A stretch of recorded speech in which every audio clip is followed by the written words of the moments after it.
Hello tout le monde, j'espère que vous allez bien. Je vous retrouve pour une nouvelle vidéo, une vidéo meal prep également comme la première. Des recettes sucrées et salées, un peu plus quand même axées sur le sucré cette fois. Que ce soit des collations, des desserts, des petits déjeuners aussi, pourquoi pas, notamment les petits, je vous mets le programme là de toute façon de ce qui est prévu et j'espère que ça vous plaira. Il y a une recette de Magic Cake mangue, citron vert, coco qui est trop bonne. Des petits muffins aussi, ceux-là, pas muffins, mais petits moelleux, on va dire petits moelleux à la banane que j'ai décliné en fait en deux versions. Vous verrez que c'est quelque chose que j'aime beaucoup faire, de partir d'une base pour me faciliter en fait la vie. C'est le principe du meal prep, de partir d'une base et de la décliner en fait en deux versions ou plusieurs. Et une recette sucrée à base de pois chiches. Je vous laisse découvrir. Comme on dit, les images valent mieux que les mots des fois. Donc voilà, je vous laisse regarder ça, j'espère que ça vous plaira. N'hésitez pas à regarder dans la barre d'infos, j'y laisse tout un tas de petites informations, les recettes, etc. Sur ce, je vous souhaite un bon visionnage et je vous dis à très vite. Allez, ciao. Donc là, je vais partir sur un fondant, enfin je sais pas trop comment appeler ça, à base de pois chiches. À base de pois chiches, tout simplement. Donc ça, c'est les pois chiches que j'ai fait cuire du coup lors d'une précédente session de batch cooking. Je vais faire, je pense que je vais tout mixer en vrai. Ouais, je vais me simplifier la vie et je vais tout mixer direct dans le Cooking Chef. Ça, donc j'ai le robot avec une lame en S comme ça. Je viens le fixer ici. Et il y a une balance intégrée, donc hop. Donc je vais me servir de la balance directement. Alors, tac, au niveau de la balance, là j'ai pas besoin spécialement de regarder, enfin de sélectionner une recette, là ça va être vraiment du mixage. Donc hop, j'ai 200 grammes de plat.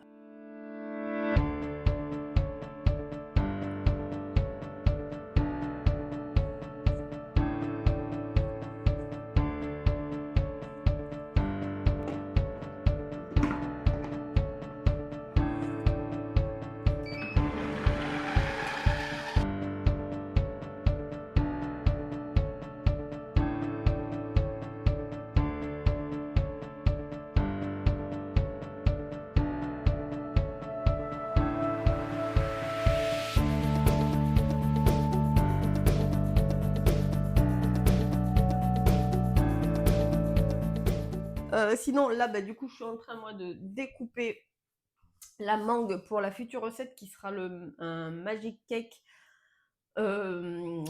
coco, mangue, citron vert. J'avais envie voilà, d'une recette fraîche avec du coup une mangue que j'avais eue en anti-gaspi dans un panier Lidl à 2 euros. Elle est franchement, enfin, on se demande des fois pourquoi les produits sont en anti-gaspi. Enfin, c'est vrai que certains, bon, tant mieux pour nous, hein, j'ai envie de dire, mais certains ont des micro-tâches. Là, voilà, c'était vraiment une micro-tâche sur la mangue, mais c'était même la chair en elle-même, elle était pas touchée, quoi. Donc au final, j'ai rien jeté du tout. Donc voilà, donc là, je vais la couper en petits dés pour l'intégrer après. Et je vais faire chauffer un petit peu le lait de coco et le lait classique, parce que je voulais pas que ça soit trop riche non plus, donc j'aime bien quand même faire moite-moite. Et, et voilà, on va déjà faire ça.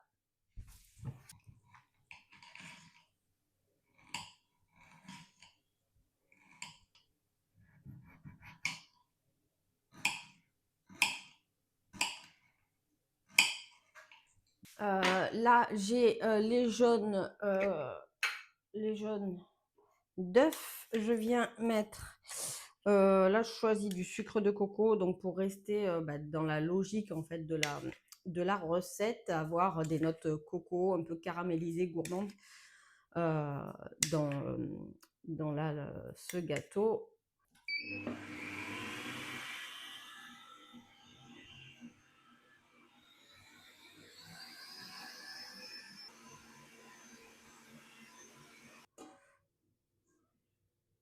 la coco râpée.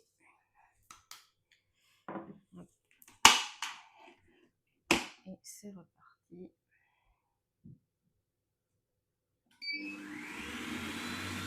La farine.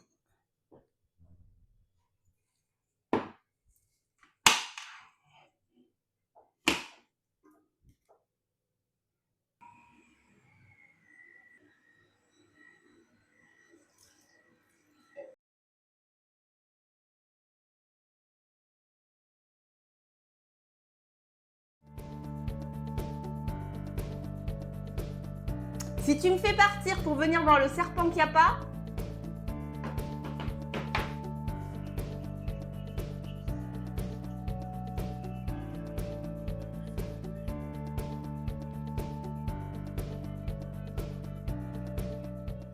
bon, j'avoue, il y avait vraiment un serpent.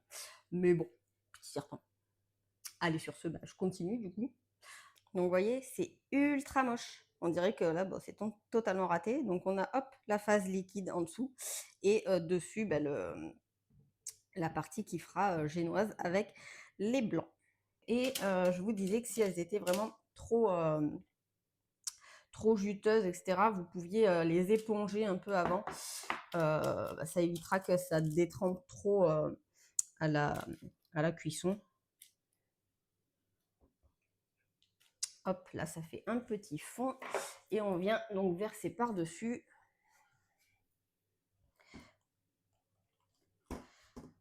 notre étrange gâteau. Donc, il faut vraiment que ce soit, vous voyez, hermétique parce que la pâte, elle est vraiment très liquide, celle du dessous. Et là, donc j'ai pris ce moule et j'ai fait volontairement, en fait, la quantité d'habitude pour en faire un plus petit, pour voir ce que ça donne en format mini, si on a quand même bien les 3 petites couches. Hop.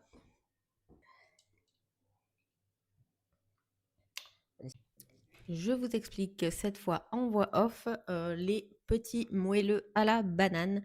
Alors j'ai décidé de doubler ma recette habituelle pour tout simplement diviser la pâte et faire 2 versions différentes. C'est vraiment une base ultra simple avec de la farine, des bananes, des œufs et de la levure. Et après, on agrémente avec ce qu'on souhaite. Dans cette session 2000 prep, j'ai voulu, j'aime bien de temps en temps varier les farines, que ce soit d'ailleurs varier un petit peu tout, hein, que ce soit les farines, les sucres, les sources de matières grasses. C'est ce qui fait justement une alimentation variée et équilibrée. Et là, j'ai voulu partir sur de la farine de patate douce et de la farine d'avoine. Bien entendu, je vous laisse dans la petite fiche téléchargeable en bas de la description de la vidéo. Vous avez la fiche avec tout le récapitulatif des recettes et ainsi que toutes les alternatives, que ce soit de farine, de produits laitiers, etc. pour les recettes. Donc n'hésitez pas à aller la télécharger après avoir regardé la vidéo. On mélange donc notre petite pâte, on l'adapte si besoin. Là, voilà, je connais mes mesures, je sais comment substituer les ingrédients. Donc, voilà, ma pâte était parfaite sur ce coup-là. Je la divise donc en 2 et je fais une partie avec de la purée de noisettes et des petits morceaux de nectarine. C'était vraiment super bon. Et l'autre partie, j'y mets tout simplement un petit peu de cacao et je viens mélanger grossièrement pour avoir un semblant d'effet marbré. Mais bon, ça c'est clairement, voilà, on fait un peu comme on veut. On peut y ajouter des pépites de chocolat, des petits bouts d'amandes, bref, un petit peu ce qu'on veut. Et après, on vient répartir notre pâte, du coup, dans des moules. Pensez toujours à ajuster aussi le temps de cuisson selon vos moules. Si vous utilisez des moules individuels alors qu'il s'agit d'une recette pour un moule familial, évidemment la cuisson sera plus courte et inversement. Donc ça aussi, c'est quelque chose où il faut faire attention. Dans les recettes, c'est indiqué également, mais quand même, voilà, pensez quand même à ajuster si besoin. Je passe donc là à la mise en moule. Là, ce sont des moules de chez Silicomart que j'avais eu lors d'une précédente collaboration sur Insta. Le petit moule très printanier avec les petites marguerites dans le fond quand on le retourne. et les moules forme de muffins que j'aime beaucoup. Donc voilà, j'ai fait le côté fruité avec les petites formes de fleurs et le côté chocolat dans les petits moules tout simples à muffins.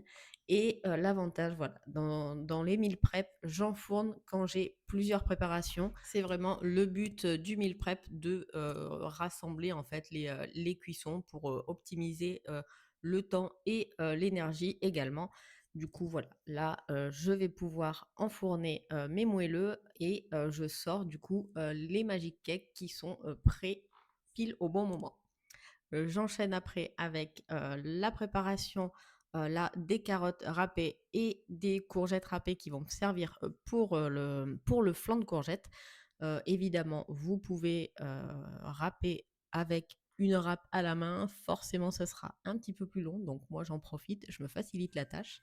On vient faire dégorger les courgettes. Alors, on les fait revenir à la poêle juste pour qu'elles soient un peu plus tendres.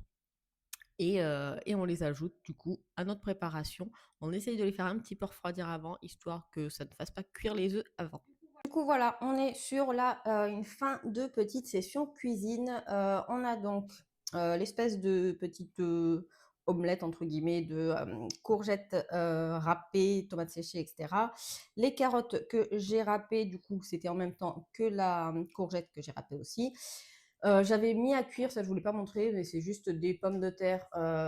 J'avais fait cuire pour je vais faire certainement une salade de pommes de terre et peut-être les faire sauter pour une autre recette.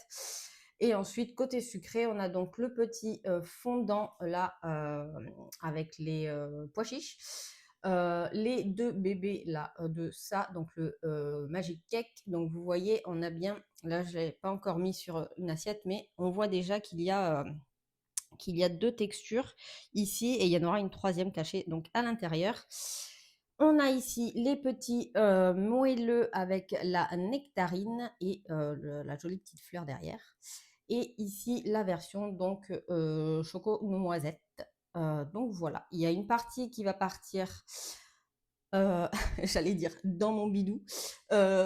Évidemment, tout va partir dans mon bidou, mais ça, évidemment, ça sera au frais, pois chiches aussi. Les gâteaux où il y a de la banane, généralement, je les conserve au frais et encore plus quand il commence à faire chaud comme ça. Donc là, tout va partir au frais en fait. C'est un meal prep, faut avoir de la place dans le frigo, mais c'est vrai que moi, je préfère comme ça. Sinon, vraiment, avec la banane, ça s'abîme beaucoup trop vite. Et là, autant vous dire, il fait déjà 30 degrés dans ma cuisine. Donc, le temps de survie ne serait pas énorme. Sinon, après, enfin, vous voyez, ça fait des espèces de fils un peu bizarres là. Enfin, c'est vraiment pas top, quoi. Donc c'est direction le frigo. Voilà. Du coup, là, c'est tout pour cette session de meal prep. Le but, c'est évidemment de se faciliter la tâche. Là, c'est vrai qu'il y a beaucoup de... Enfin, il n'y a pas spécialement de féculents, mis à part dans de féculents, de protéines, mis à part dans l'omelette, là, le flan de courgette. Mais le but, en fait, du meal prep, c'est pas d'avoir forcément à tout prix entrée, plat, dessert, petit déjeuner, goûter, etc. Le but, c'est vraiment de se faciliter la tâche pour les repas du quotidien.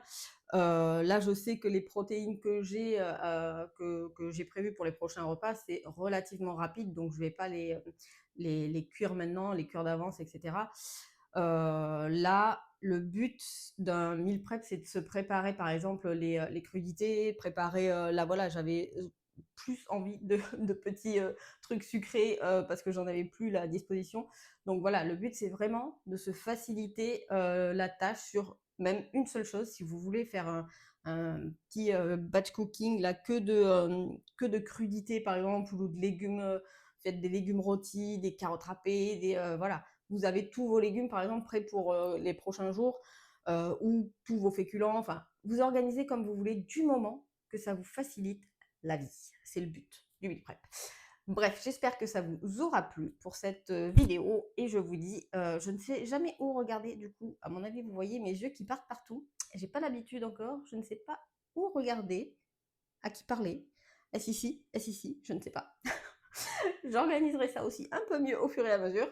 Bref, je vous dis à très vite pour une autre vidéo. Allez, ciao!